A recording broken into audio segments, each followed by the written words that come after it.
It's hard to predict the moment when a marriage went downhill, especially when over the past decades it has been built on absolute trust. My wife unexpectedly confessed to me that she was in love with a guy at first sight, and all this after our 25-year marriage together. I was depressed and broken, but her second statement sent me into a knockout.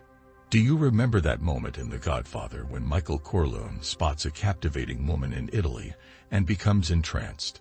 His two Sicilian bodyguards notice and start discussing how he's been struck by the thunderbolt and is lost in love. Well, that's not just a fictional movie scenario.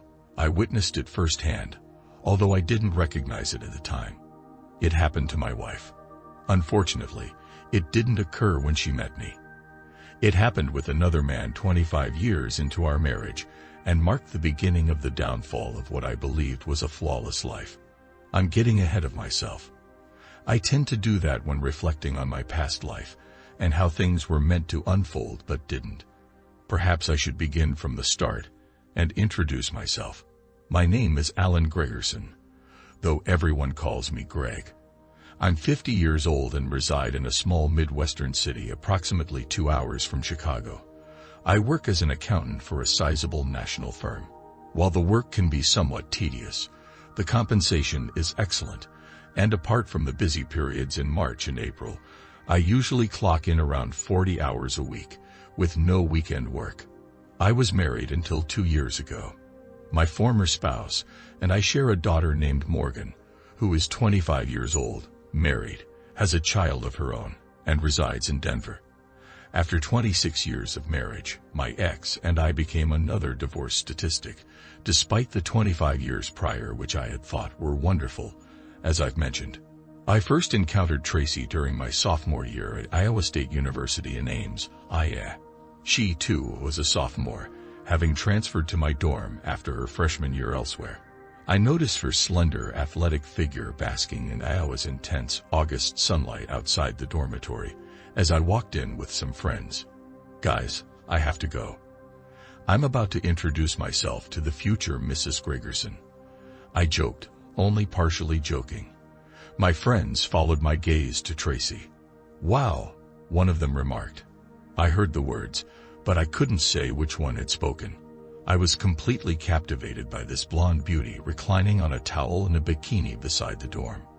Leaving my friends behind, I approached her, but as I got within about 4 feet, she propped herself up on one elbow and waved me off with her other hand.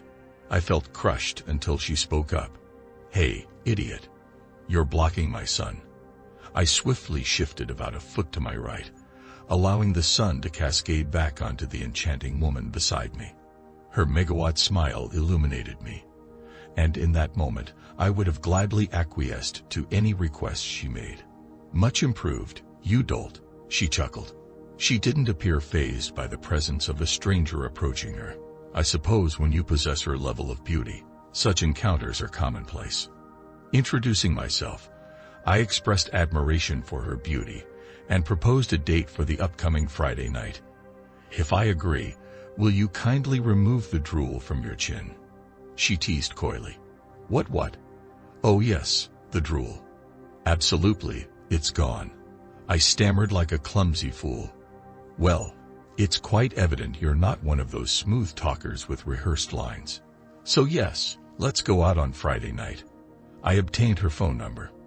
That Friday evening, we dined at a cozy Italian restaurant in Ames. While I sat there enraptured, she regaled me with tales of her life from the age of 3 until the present. It seemed she paused her narrative only when the main course arrived. We just seemed to connect effortlessly, and within a month we were spending almost all our free time together. Not only was she intelligent, having been her high school's valedictorian, but she possessed a mischievous sense of humor and a quiet self-assurance.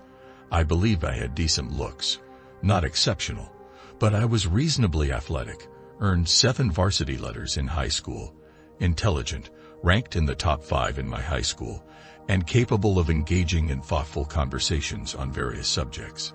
While Tracy pointed out I wasn't the type with a smooth line for every occasion, I had confidence in myself. However, when I asked her out, I knew I was aiming beyond my league.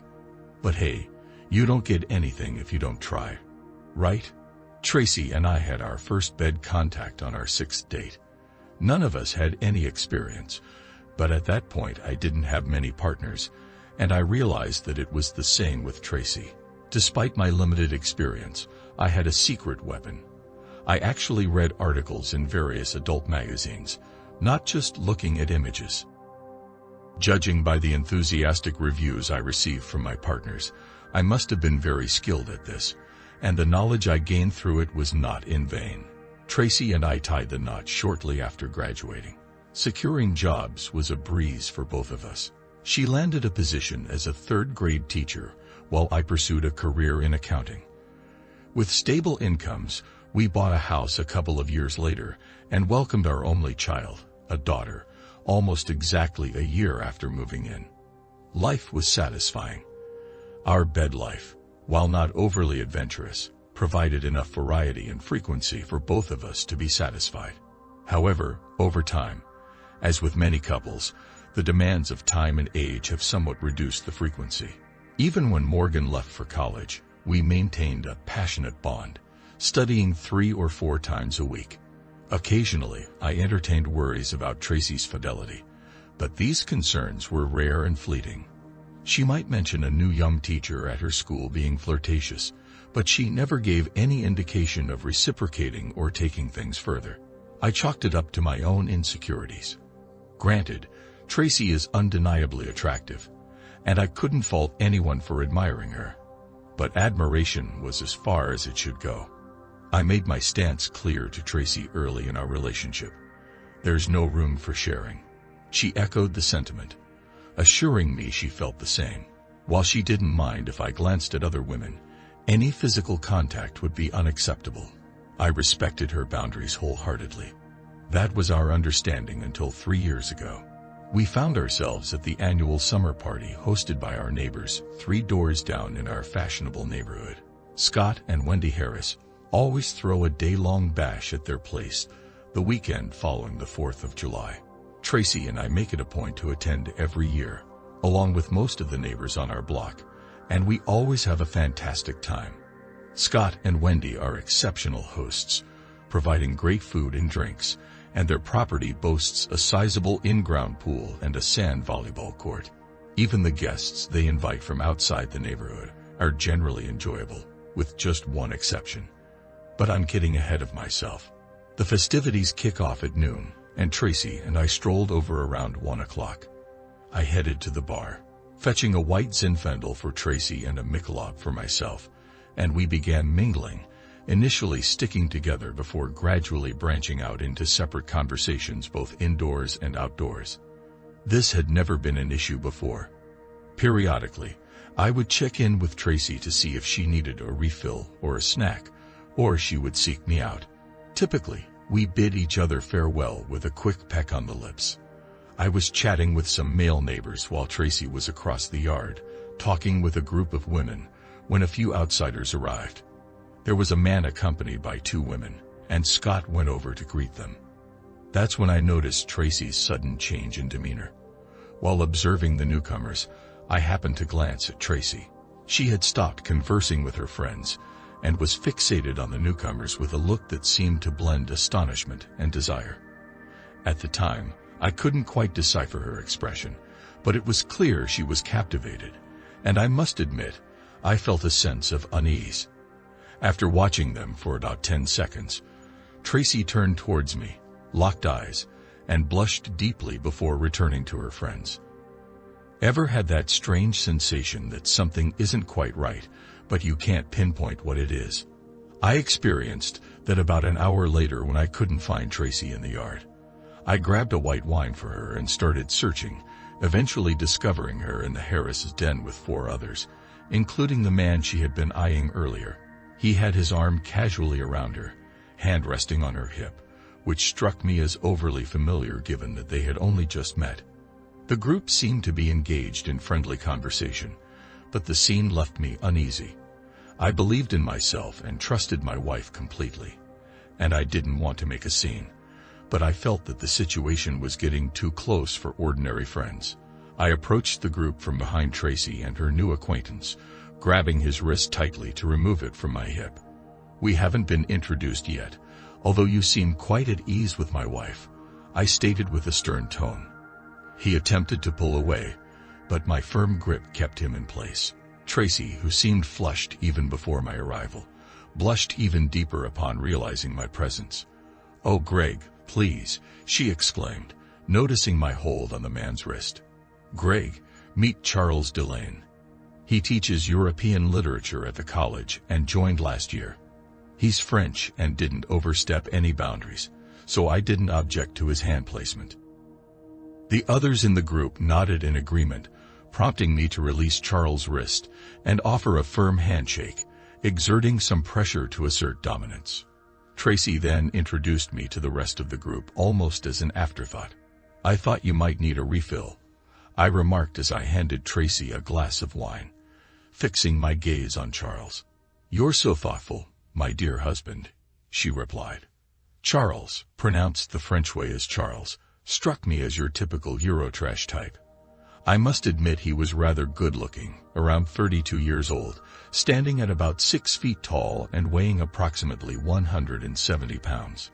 He sported a scruffy 3-day beard and had hair that seemed undecided between being long and needing a trim. His English carried a distinct French accent, leading me to speculate that he might be romantically involved with half of his students, regardless of gender. After the introductions, he resumed discussing Victor Hugo or someone similar, and feeling satisfied that I had made my presence known, I wandered back outside to the yard. Tracy and Charles eventually joined us in the backyard for the start of the sand volleyball game. I was always heavily involved in these matches, and as we played on the winner's court, my team saw plenty of action. A decent crowd usually gathered on the deck, observing from a safe distance where my wife had settled with Charles by her side. I was too engrossed in the game to pay them much heed, but I did catch glimpses of them engaging in friendly gestures, such as touching arms and hands, sharing smiles, and even witnessing an occasional blush from my wife. Every now and then, I'd wave over to her, and she'd wave back. After my team had secured multiple victories and continued to dominate the court for an hour, I realized that Tracy and Charles were no longer in their seats. Scanning the bar and grill area, I couldn't spot them either. Sensing something amiss, I convinced one of the other players to take my place, citing fatigue in my 47-year-old legs and a desperate need for a beer. As I departed, I endured good-natured teasing about my age. Maintaining the charade, I headed to the bar for another Mitch, then wandered aimlessly around the yard before eventually entering the house. I searched through every accessible room and strained to listen at the closed doors, but found no trace of Tracy or Charles. Eventually, I approached the hostess, Wendy, and casually inquired if she had seen my wife recently. "Sure. She and Charles went outside to check something in his car," Wendy replied nonchalantly. "Which car does he drive?" I asked, a hint of irritation creeping into my tone. At that moment, realization dawned on Wendy. With over 15 years of friendship and neighborly tease, she adopted a concerned expression and responded, "He drives a gray Saab." I stepped outside and glanced in both directions down the street. There was no sign of the Saab. Just then, Wendy joined me in the driveway. "I'm sure it's nothing, Greg," she said in a soothing tone. "They probably just went over to the college for a moment." "Yeah, thanks. Probably nothing," I replied, lacking conviction, and then walked away. The local college was only 5 minutes from our house. I decided to check it out myself. I drove to the school and combed through every parking lot they had. No Saab. I tried calling Tracy's cell, but it went straight to voicemail, indicating she was either busy or her phone was off. I left a message, followed by 4 more over the next hour while I waited at home. I also reached out to her parents and her sister, asking if they had heard from her that day. They all said no. That's when the old Sherlock Holmes quote came to mind. Once you eliminate the impossible, whatever remains, no matter how improbable, must be the truth. I settled into my laceboy in the family room, fixating on the empty, oversized screen for what felt like an eternity. There was no need to power up the television. The vivid images of my stunning wife being passionately involved with that Frenchman played relentlessly in my mind. Why did we bother rescuing that country in 2 world wars? We might as well have left it to the Germans. Sleep eluded me throughout the night as I remained glued to the chair, my gaze fixed on the silent TV. I half anticipated Tracy's return in the dead of night, but as the hours passed without her arrival, I entertained the unsettling thought that Charles might have been involved in a car accident, with Tracy as his passenger. By 8 a.m., I couldn't bear the uncertainty any longer. I dialed the local sheriff's office, identifying myself and inquiring about any accidents overnight. Disappointingly, they reported none. I made 4 more attempts to call Tracy's phone, but each time I received no response. As noon approached, I heard a car pull up in the driveway, indicated by the sound of a single door slamming shut. Approximately 45 seconds later, Tracy inserted her key into the lock, opened the door, and entered. A few moments later, she noticed me in the family room and silently seated herself on the sofa across the room. Any lingering doubts I had about their activities were dispelled by her appearance. At least she had the decency to show her before returning home. Her long blonde hair, which had been loose yesterday, was now pulled back into a damp ponytail, and she wore no makeup. She was dressed in the same yellow sundress as the day before, and her chest, shoulders, and arms had a pinkish glow. She bore the satisfied expression of someone who had been thoroughly satisfied, and I must admit she looked stunning. There was no trace of remorse or guilt on her face. If anything, she seemed to wear a smug smirk. "Nice of you to show up. Did you have a good time last night? And this morning?" I sneered. "Actually, I did," she replied smugly. That wasn't the response I anticipated. "Listen, Greg," she continued calmly. "Have you ever experienced an incredible physical and emotional connection with someone from the moment you laid eyes on them? It's almost electrifying and wonderful and incredible." "Yes, I have," I responded promptly. "I married that woman." Her composed demeanor shattered, revealing a hint of recognition in her eyes, breaking through her calm facade. I found mine yesterday. I can't explain it. I need him. I love him." Just like that. "Are you out of your mind?" I screamed. "You're willing to throw away 25 years of marriage over a feeling? Did I mean nothing to you?" "I do love you, Greg," she finally managed to say through her tears. "Our time together has been wonderful, but the connection I have with him is just incredible. I love you, but I'm in love with him. It's incredible. Incredible. I understand. Give me some time to adjust, and I'll throw you a celebration." I snapped at her. "So, should we start the divorce process, or do you want to? We'll split everything evenly, including selling the house." "I don't think we need to rush into divorce just yet," she replied, her voice tinged with exasperation. "Let's see how things unfold. We can make major decisions later." Now it was my turn to feel exasperated. "What?" I protested. "That's not how it works. You don't get to keep me as a backup plan. If you're with him, then go to him as soon as possible. As far as I'm concerned, we were finished when you slept with him yesterday. Repeating it only strengthens my decision." But, she stuttered. "Fine. I'll file for divorce and move out by the end of the week." True to my word, I moved my belongings out of the house by the end of the week. I took a couple of personal days off work to sort it out.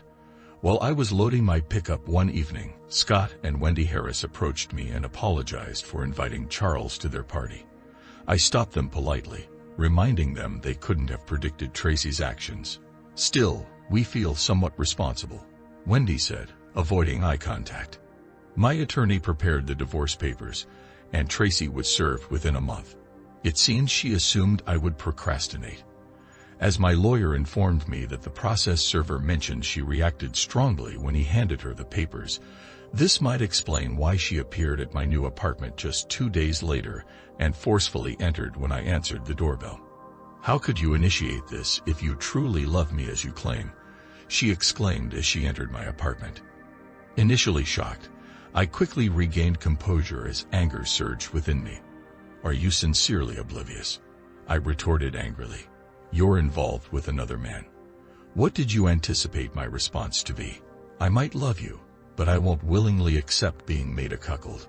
And if this doesn't work out, what am I supposed to do then? Just grant me some time. If things go awry, I'll return to you and be the perfect wife. We can grow old together." "You're living in a fantasy," I countered sharply. "I'm not granting you permission to pursue your ideal partner while you decide if it suits you. Furthermore, if he's truly your ideal partner, why would it not work out?" Charles is currently going through a divorce with his wife, and they're dealing with some financial matters." "Does that mean he could be Mr. Right for you, but you might not be his Mrs. Right?" I inquired. She continued to stammer before I eventually demanded that she leave my apartment or I would forcefully remove her. Tracy and her lawyer attempted to delay the proceedings as much as possible. Meanwhile, Mr. Wonderful moved into my former house and assumed my position. 4 months later, as I exited Chiz Michael's with a colleague following a business dinner, I spotted a familiar duo making their way to the door, Charles and a visibly pregnant Tracy. She appeared to be approximately 3 months pregnant. I halted in surprise, blocking their entry.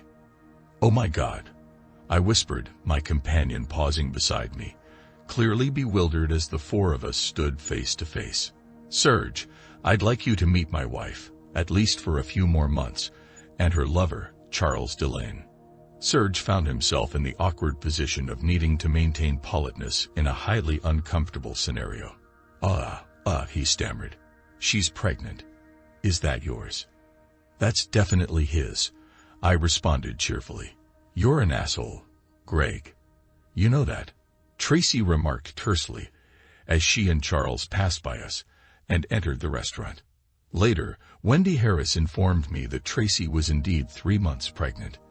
Evidently, Tracy had decided to stop using birth control because she thought highly of Charles and wanted to have his child. "Good luck with that," I remarked to Wendy. The divorce was finalized several months later, and 2 months after that, Tracy gave birth to a son. Naturally, they named him Charles Jr., perhaps as a testament to Charles' perceived greatness. Our daughter Morgan wasn't thrilled about Tracy's decision to have another child, especially given the circumstances of our separation and the fact that I wasn't the father. I was proud of Morgan for supporting me in this situation. Although I knew Tracy had the baby, I hadn't spoken to her or seen her since our encounter at the restaurant months prior. It was inevitable that our paths would cross again, given that we both lived in the same town, but I was taken aback the first time I saw her after the birth. The weight gain didn't suit her, and it seemed like the experience had taken a toll on her 49-year-old body. I almost didn't recognize the somewhat grandmotherly figure pushing a stroller with a toddler in it at the local mall. "Come on, Greg, there's no need to be so rude," a familiar voice called out as I hurried past them one Saturday afternoon. I abruptly halted my steps, unable to resist the urge, and took a slow, almost cinematic second look at the woman and the baby before me. Oh no, it was Tracy and her son. "Hey there, long time," I managed to say, trying to compose myself. "Hey to you too," she replied. The baby, predictably, was adorable. He inherited Tracy's hair and eye color, but had his father's slightly darker complexion. "Wow, he's absolutely gorgeous," I remarked sincerely. Tracy blushed lightly and thanked me for the compliment. "It's been a while since we've crossed paths and, well, seeing you with a stroller." I apologize for not recognizing her immediately. Though she visibly flinched at my apology, she graciously brushed it off without comment. While I had found her incredibly attractive after Morgan's birth many years ago, she was now more than 2 decades older, and since this baby wasn't mine, I suppose my hormones were firmly under control. We exchanged friendly conversation for a few more minutes, mostly about her struggles with sleep deprivation, and I sensed a hint of genuine sadness, a sentiment she never exhibited after Morgan's birth. Eventually, I made my excuses, and left to resume my shopping for the items I had originally set out to buy. The next encounter with Tracy occurred at the Harris's summer gathering about half a year later. Scott and Wendy had always felt remorseful that Tracy had met Charles at their party, but I reassured them then, and truly meant it, that I didn't hold them responsible for Tracy's regrettable choice. Nevertheless, Wendy persisted in trying to set me up with her single and divorced acquaintances, and I must admit, some of those introductions were quite promising.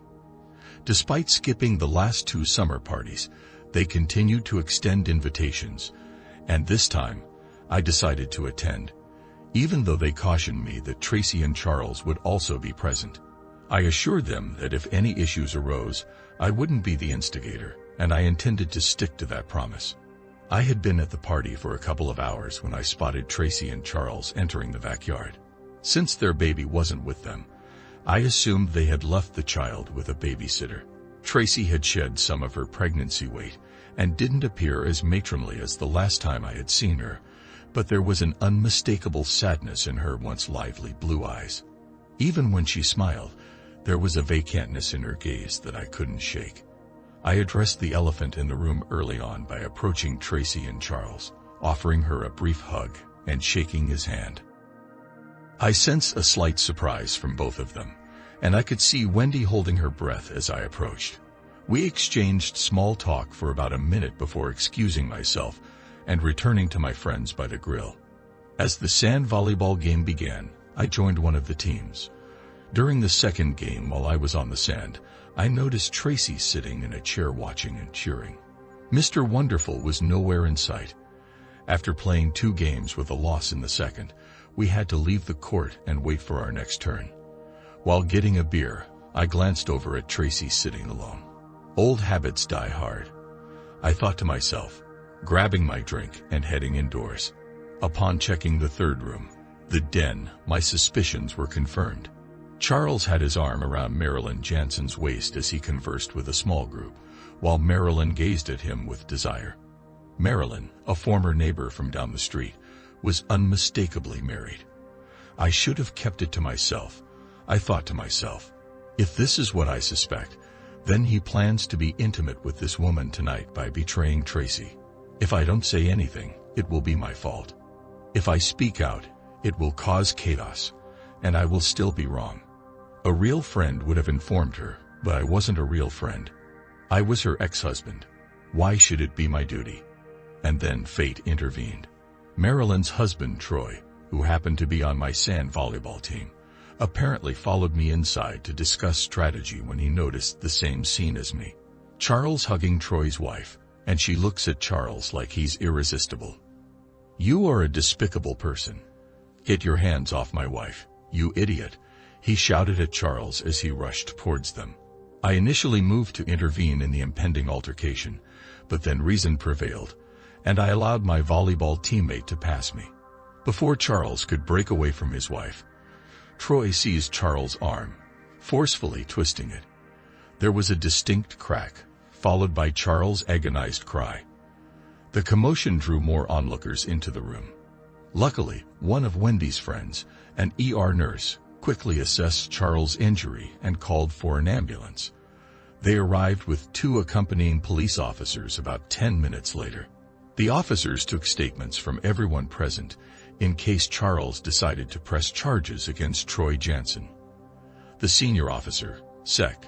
Jim Hill, appeared to be around my age, while the junior officer, Officer Kathleen McDonald, looked about 40 with unmistakably Irish features. I made a point of giving my statement to Officer McDonald. Amidst the chaos, Tracy was in tears, holding onto Charles's uninjured arm while trying to console him as the EMTs attended to him. It was evident she was unaware of the events leading to the altercation. Once Charles was stabilized, the EMTs transported him to the hospital, leaving Tracy behind. She looked at me for guidance, and I nodded, directing her to Officer McDonald before signaling 5 with my fingers. McDonald noticed Tracy waiting for me, so she proceeded to interrogate me. I recounted my version of events, mentioning that Charles had taken my wife from me at a party 3 years ago. Her reaction to this revelation was one of surprise. Yet you're still planning to accompany her to the hospital, she queried. Are you simply exceedingly kind or utterly foolish? I hadn't anticipated that question. Looking up at her, I noticed she was trying to suppress a smile. Utterly foolish, I replied. This response caught her off guard, and she let out a slight chuckle. I found the sound pleasant. After a few more inquiries, I finished giving my statement. McDonald authorized me to escort Tracy to the hospital, but before I departed, she cautioned me that Tracy might not believe my account. I'm not counting on it, I replied. As I began to turn away, she moved on to the next person for a statement, but a sudden impulse struck me, prompting words to spill out. Perhaps it would be wise to give me your card, just in case I recall anything else, officer. She flashed a grin, her eyes shining. Retrieving a card from her uniform pocket, she flipped it over and scribbled what seemed to be her personal phone number. Thank you, officer, I chuckled, before adopting a serious expression and turning to Tracy. Let's go. En route to the hospital, Tracy inquired about Charles. I recounted the truth, expecting her disbelief. Can't you move on, Greg? She whined. It's been 3 years. It's not about moving on, Trace, I replied. Charles shouldn't have laid hands on Marilyn Jansen, and Troy was justified in his actions. Maybe if I had shown such boldness you and I would still be together. The words slipped out unexpectedly, bringing tears to Tracy's eyes as she turned away in the pickup. I left Tracy at the emergency room and didn't accompany her inside. After our divorce, she and Charles had to share a small home with the proceeds we split from selling our house. With her occupied for the evening, I reached for the card officer Kathleen McDonald had given me earlier from my shirt pocket. Quite a charming woman, unused to myself. I decided to play it cool, so I waited 3 days before reaching out to Officer Kathleen McDonald. She picked up on the second ring. Could you have waited any longer? I might have been engaged and married by now. She teased me over the phone. Perhaps you're right, but rushing things won't make you the next and last Mrs. Alan Gregerson, I retorted. Now who's being cheeky? She shot back. How do you know I'll even say yes when you ask me out? And no, I'm not interested in going to any Irish pub for a date. Her mention of an Irish pub caught me off guard because, truthfully, that's exactly where I had planned to take her. It just seemed fitting, taking an Irish girl to an Irish pub. She noticed my hesitation and correctly guessed my intention. What's with you guys? Can't any of you be more creative? Just because I have flaming red hair, you all assume Irish pub, she remarked. I hesitated briefly before resorting to my backup plan. We had an excellent Greek restaurant in the city that I adored, and Greek cuisine was a departure from Irish fare. After a moment's thought, she responded positively. Thanks for being spontaneous, she said. When I pass on the Irish pub, most guys default to Asian, but I'm not a fan of food that resembles a haven for cockroaches. I burst into laughter at her remark, sensing a connection that could last a lifetime. We conversed for another hour, covering a range of topics. I learned that she was actually 45 years old, divorced for a decade due to her ex's infidelity. She had a son attending Michigan State University as a sophomore, studying pre-law. Saturday night's dinner was exceptional, accompanied by wonderful company. I picked her up from her residence on the south side of town, and was stunned by how stunning she looked in her little black dress and 4-inch heels. She had curves in all the right places, a lovely face, and vibrant red hair. She epitomized the term beautiful. We had one of those meandering conversations that seemed to touch on everything, and yet nothing at all. Her voice was so captivating. I could have listened to it all night.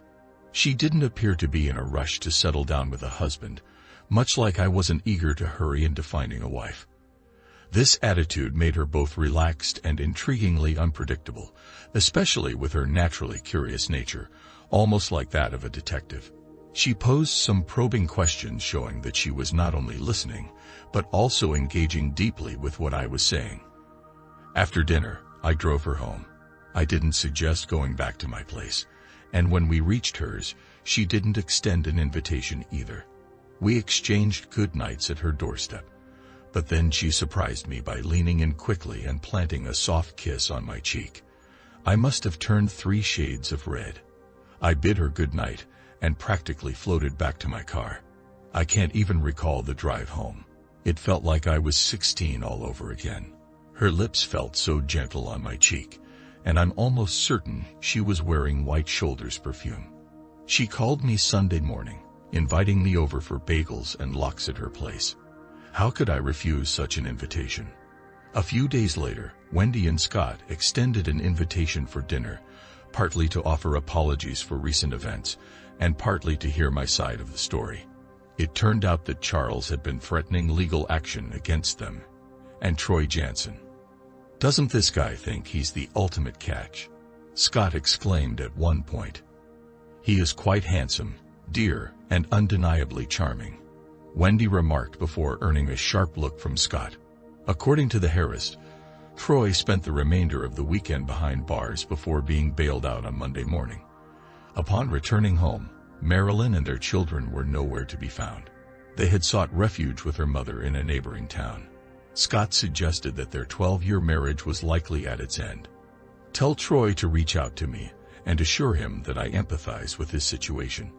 I'm here if he needs a confidant, and I'll support him when this matter goes to court," I offered. "We'll pass on the message, and I'm sure he'll appreciate your support," Scott replied. "By the way, we've decided that this will be the last of our summer gatherings. The stress is too much to bear." As Scott spoke, Wendy seemed preoccupied with her plate of peas. It was evident that things hadn't been the same in Maryland since the party. A few months later, when 47-year-old Wendy started showing a noticeable baby bump in public, my suspicions were confirmed. I didn't need to speculate on the identity of the father, because Scott himself called me to disclose the news. "Can you believe this mess?" he practically yelled over the phone. Scott informed me that he remained oblivious until Wendy began experiencing morning sickness every other day, mirroring the pattern she had during her pregnancies with their 2 children years ago. Upon realizing this, Scott confronted her, and she confessed to having an affair with Charles for over a year. However, she mostly insisted on using protection. They ran out during a weekend getaway to a motel where they decided to forego it a few times. Following this revelation, Scott jokingly asked for a referral to my attorney, quipping about a friends and family discount. According to Scott, Charles and Wendy had relocated to an apartment near the campus, leaving Tracy and her son to manage on their own. "It's not my issue," I retorted. Little did I anticipate the complexities of the female psyche. While having lunch at a nearby McDonald's, she approached my table with her son in tow, their hands intertwined. Placing her lunch tray on the table across from me, the child eagerly took the seat beside me. "Hi, Tracy." "Hi, CJ." I greeted them. "Hello, sir," he said with earnestness. "He's growing so fast," I remarked to Tracy, glancing at her son. "You might have a future 6-footer on your hands." From her expression, it was evident that Tracy acknowledged my attempt to be courteous. Yet there was an underlying unease apparent on her face, suggesting that if she didn't address it soon, she might reach a breaking point. "Come on, just ask," I gently urged her, observing her son unwrap a cheeseburger. "Did you truly love me as much as you claimed?" She began softly. "Because if you did, why didn't you fight for me like Troy did for Marilyn? Why didn't you ask me to return like someone who genuinely loved me would? Why haven't you visited my house to check on me and my son, maybe even invite us over?" I hadn't anticipated this. Was she implying it was my fault? I took a deep breath, trying to maintain composure and avoid an angry outburst. "Whoa," I exhaled. "So it's all on me? Really? You're the innocent victim here." As I spoke, my voice gradually rose in volume. This wasn't my intention. I needed to convey my point. "Whoa," I exclaimed, raising my hand. "Remember when I removed Charles' hand from your waist, and you insisted there was nothing going on, asking me not to cause trouble? I trusted you completely and didn't pursue it further. Forgive me for putting so much faith in you. If I had known, Then what I know now, I wouldn't have trusted you. Then, when you returned home the next day at noon, what could I say? The damage was already done, repeatedly, by the looks of it. So what was there left to argue about? You had given yourself to another man and broken our vows. There was nothing left for me to fight for. You made it crystal clear. This was your decision alone, and I had no say in it. So what remained to fight for? You were no longer mine. You belonged to him. But you never attempted to change my mind, she complained, or convince me to stay. Nothing. If you truly loved me, I asked, how many times did you sleep with Charles that first night and morning? I'm sure it was more than once, I remarked. The first time could have been a mistake, but maybe I could have forgiven you. Choosing to do it again was a conscious decision. Anything beyond that was you breaking my heart and shattering it into pieces, and you had the audacity to claim you had a fantastic time, an extraordinary time if I recall correctly, and that you and he shared this almost supernatural connection. You didn't regret a single thing. You know lust and slut share the same 4 letters. So what was I supposed to think? As the saying goes, if you love something, let it go. If it comes back, it was yours. If not, it never was. And then, just to add insult to injury, you have his child at 48. I couldn't persuade you to have a second child in 25 years, but not only do you readily welcome Mr. Wonderful, but then you let him impregnate you. So is this all about your wounded male ego? She retorted, perhaps a tad too sharply for my liking. My attention snapped to that remark, but with the child present at the table, I resisted taking the bait. No, your decision to be with him and have his child was yours alone. It's clear you loved him enough to want his child, even if you never wanted another with me. I understand. We sat in silence for a moment. Tracy seemed hesitant, and I sensed where the conversation was headed, but someone had to address it. So, what's your plan now? I asked. You and Charles never married, but he's acknowledged as the child's father, right? You should at least seek child support from him. I'll let Wendy deal with him, Tracy replied. But you're right. I should pursue child support from that cheating jerk. That's good advice. Do you ever think about what could have been between us? She added. How things might have turned out. To be honest, no, I replied softly. You broke my heart so completely that I never wanted to dwell on what might have been. I'll cherish the memories we shared, but that's all in the past. We continued our meal. I watched the boy play with his French fries, reminding me of our daughter Morgan. He's a good kid, I said. I'm glad something positive came from our relationship. Despite our initial connection, we never bonded as deeply as you and I did. Our physical intimacy overshadowed our emotional connection, and love never replaced lust. At that moment, Tracy seemed to realize it. She shook her head sadly, tears welling in her eyes. She had traded love for lust, and now she understood. My partner and I celebrated our 10th anniversary with a trip to Spain, I continued. It wasn't what we planned, but it was perfect for us. As we near retirement, we reflect on our success in business and our growing family. Despite our busy lives, our bond remains strong, I added. I love her more each day. With our children and grandchildren, our life is full of joy. I see Tracy around town sometimes, but we rarely talk, I said. She's focused on raising CJ, who's now 13. Tracy hasn't remarried and rarely dates. Her ex, Mr. Wonderful, had to be forced into paying child support. Her life seems somber, but we all make our own choices, I concluded. I have no regrets about moving on with my life.